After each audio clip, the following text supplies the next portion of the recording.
Este é o Rivalidades.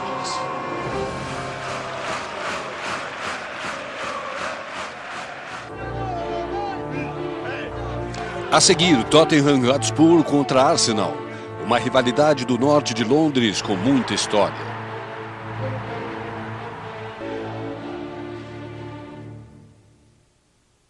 There's a lot of suffering, there's a lot of joy. It does put an extra spark into the game. It's a fierce rivalry, it always has been, it always will be. Whenever the two teams meet, however they are positioned in the league. If we are behind in front or 10 points behind or 10 points ahead, when you play Tottenham, it's always a special game. There's always going to be a fierce competition between the two clubs. You're so keyed up for that game. All you want to do is win the game. It's a big one, it goes back a long way, and on the day of the game, there's a different feel about it. Curto passeio de ônibus pela famosa Seven Sisters Road separa Arsenal e Tottenham Hotspur. Mesmo os torcedores vivem na mesma região, pode ser até das mesmas famílias. É essa proximidade que faz da rivalidade do norte de Londres uma das mais ferozes do futebol inglês. Tremendous anticipation and the fear of losing. People want to win that game. They want to be able to be proud over the guy that works next to him because of the fact that he gets the laugh. And that is where what they really don't like is someone taking the mickey and really putting you through it. Há 13 clubes da liga com base em Londres, mas apenas 2 mantêm uma rivalidade tão passional. Arsenal e Tottenham Hotspur. E os sentimentos são fortes. That's the best picture in London. Look at that.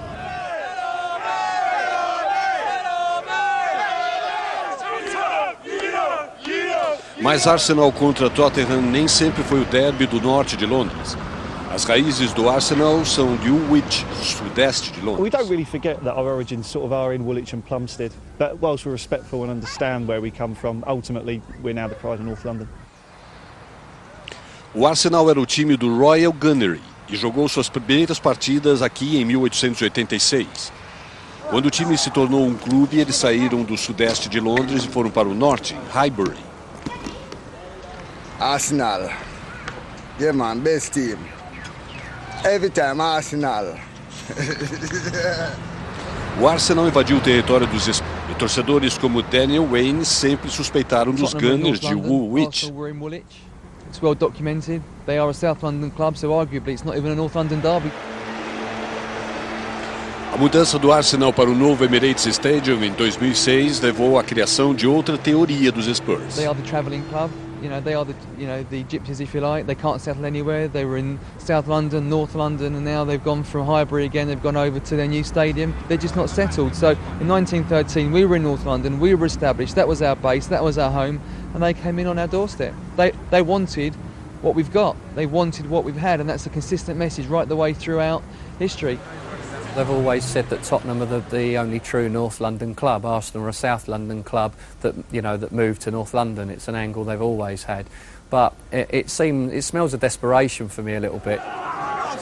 Norte de Londres, sul de Londres. Os melhores momentos para os fãs dos dois lados é quando eles... They try and find another angle to perhaps get their upper hand on Arsenal fans. Herbert Chapman, one of their greatest managers arguably, he was an established player at Tottenham. Why have they got white sleeves on their shirts? Again, it's well documented. Herbert Chapman wanted to recreate the flair of Tottenham. It smells, as I say, of desperation.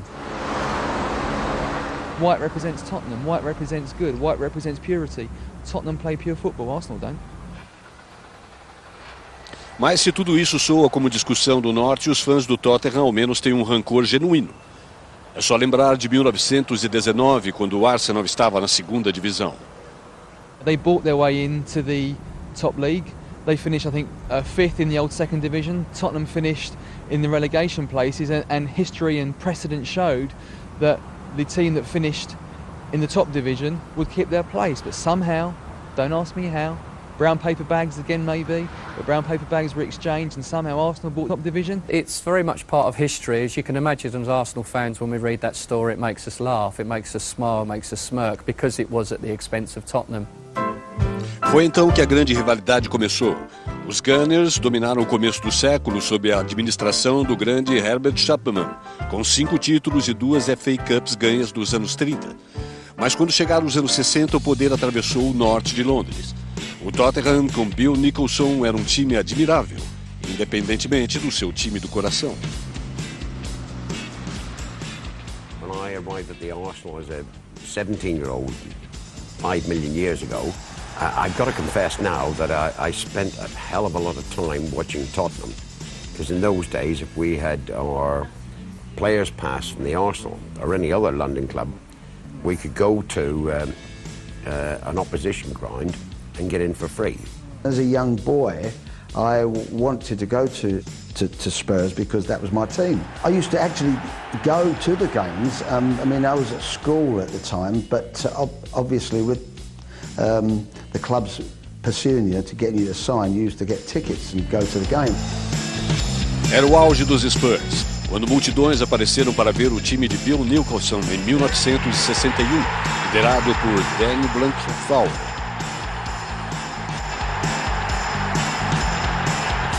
The double side, which had Dave Mackay and Cliff Jones and Blanche Flowers and so forth, I felt that was the best football I'd seen. It's so fast and beautiful, and used to go to games, and the atmosphere in that ground, I don't think I quite get it the same as with those European nights at Spurs. They were absolutely amazing. Esses foram os dias de glória em White Hart Lane, e as consequências foram vistas por todo o norte de Londres. Of course we were envious, we were jealous. They played superb football. They were successful in Europe. Everything was going for them. Tottenham had the best of everything. I mean, in those days, if any player was up for sale, the very, very best, it would be Tottenham would be the front runner. I think Everton was another club, and Arsenal, but and Man United, but Tottenham were the big hitters when it came to the finances. I mean, they did buy some wonderful players, there's no doubt about it.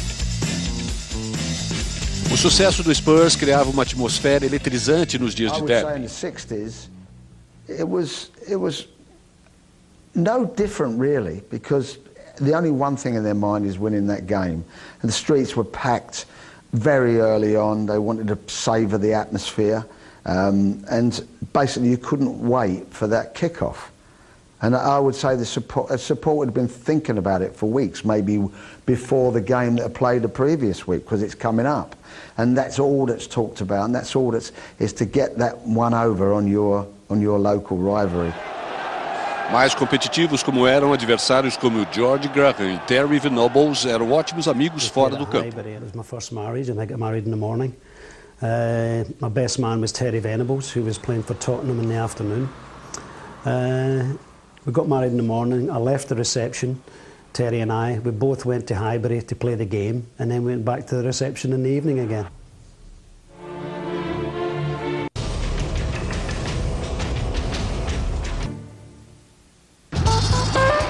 Um bicampeonato dos Spurs em 1961 foi igualado pelo Arsenal 10 anos depois em uma vitória na final da Copa em 1971 contra o Liverpool.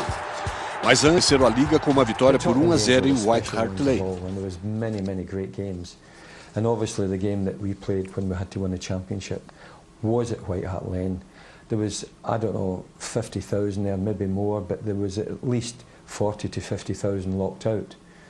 And I've never seen so many people try to get in a match in all my career. It was just absolutely heaving 2 hours before the game.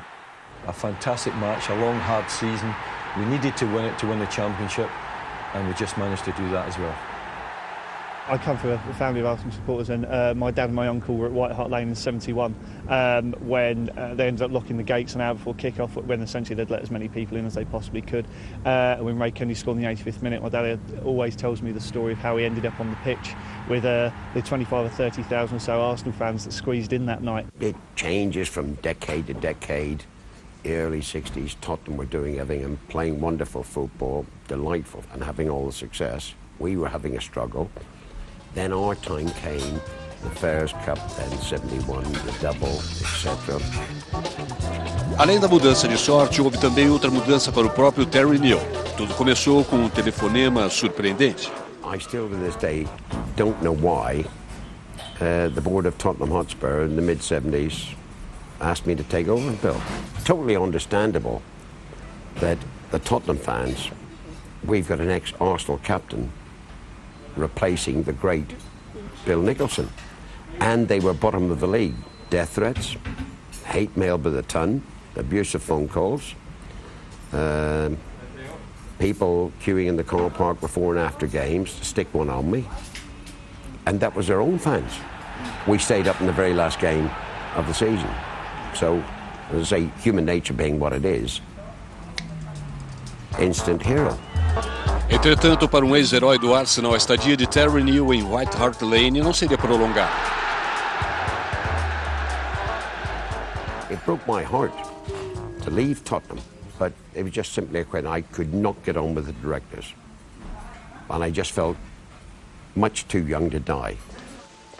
Terry só tinha caminho a seguir, de volta para Seven Sisters Road. And then suddenly I got the call, would I like to have lunch with Dennis Hillwood, who'd been like a father to me at the Arsenal when I arrived as a 17-year-old.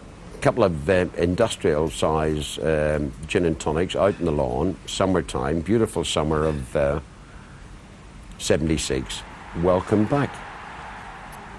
I was at long last, as I felt, certainly, at home. Não foi apenas Terry Neill que cumpriu sua jornada no Arsenal.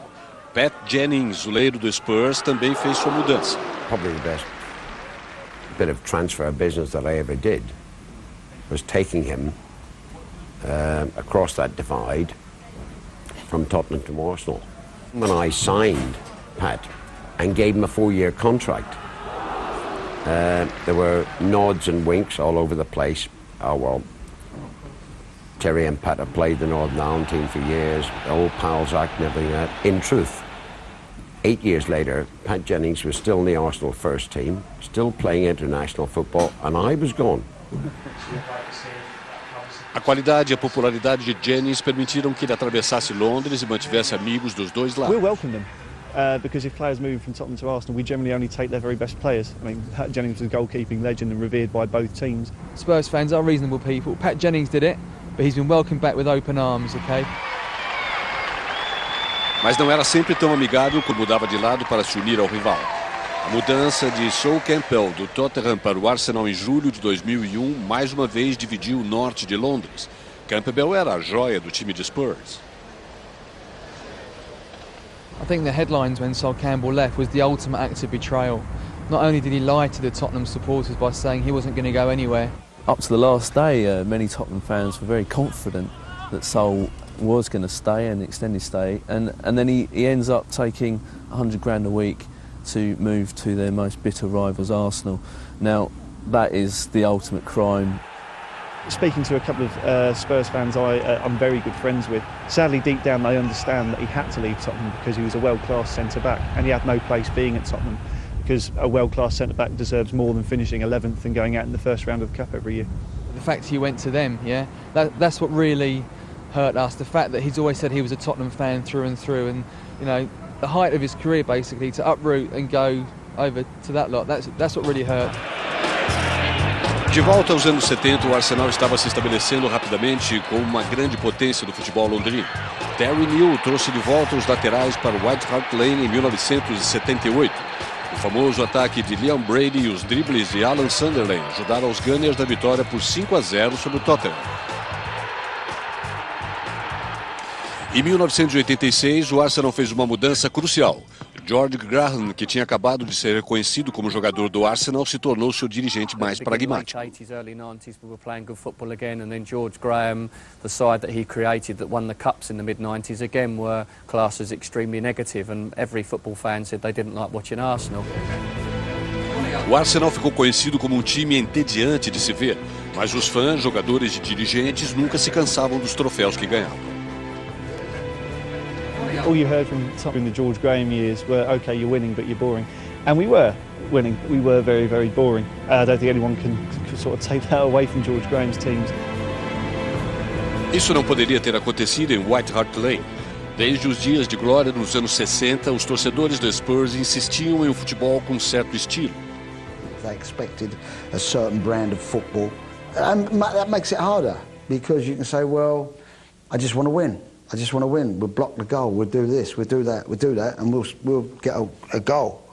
And I'm not saying that in the case of the Arsenal. To be fair, I think Arsenal had some terrific players who happened to be excellent defenders, and they didn't give many goals away, and they didn't make any bones about it. I know in the end it is all about winning, but there's also a responsibility of entertainment. It is an entertainment too. Contudo, os torcedores tinham dificuldade em aceitar as comemorações do Arsenal. All the way through, they've wanted to emulate what Tottenham have done.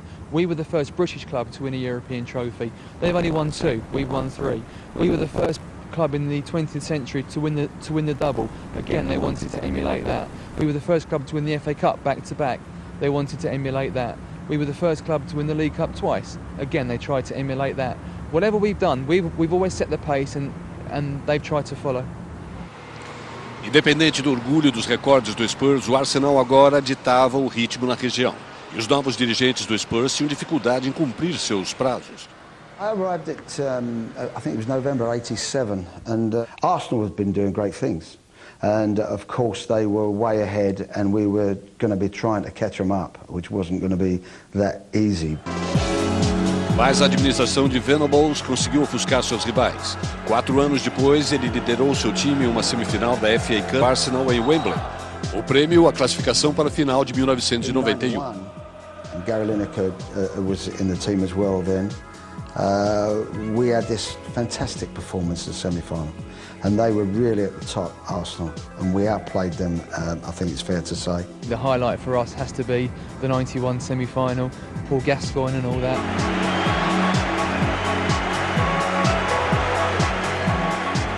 To be playing Arsenal at Wembley brought in a massive attendance, and it was a fantastic showpiece. Tottenham went into the game clearly as underdogs. Arsenal were odds on to win the double. They virtually all but wrapped up the league that season, and you know, we were just up for it more than them. We wanted it more than they did, and you know, get Paul Gascoigne, great start.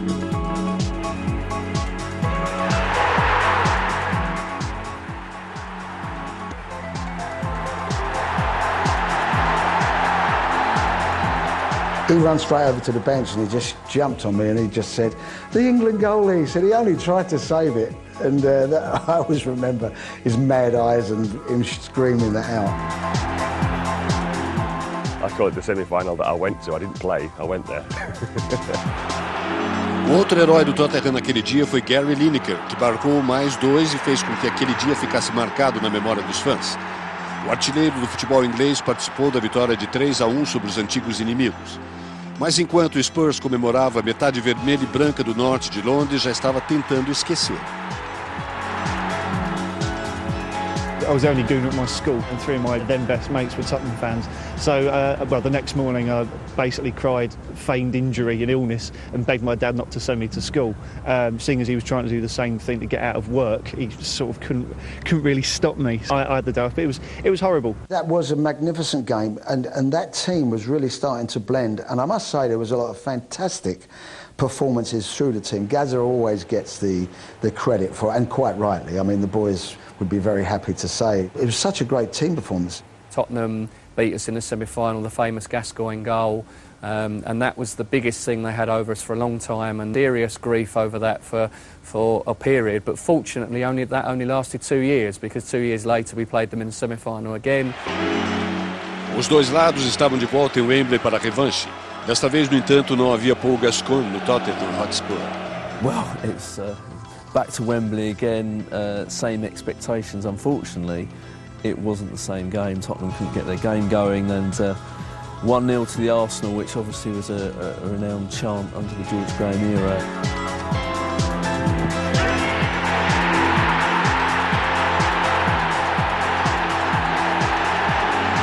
That was a wonderful moment. I mean, Tony Adams is Mr. Arsenal, epitomises everything that's great about Arsenal. And for Donkey to win the derby was sweet, and that was the T-shirt that everyone wore for about 4 years afterwards. Na verdade, desde o gol de Gascoigne, foram poucos os momentos nessa rivalidade que os fãs do Spurs puderam comemorar. Essa fase teve muito a ver com um homem, Arsène Wenger, que chegou ao clube em 1996. Ele trouxe um estilo mais fluido e o sucesso acabou vindo. In Arsenal's time, a fantastic period, a golden period, which may never be repeated. Wenger's a revolutionary, he's a visionary. We've played the greatest football these shores have ever seen. Watching the Arsenal teams of 2003 and 2004 was something I'll never see again. Naquela temporada de 2003-2004, o Arsenal foi campeão invicto. E não houve humilhação maior para os torcedores do Tottenham. O Arsenal estava jogando um futebol quente. E para Você esteve com Luiz Alberto Volpe. Obrigado pela companhia e até o próximo programa da série Rivalidades.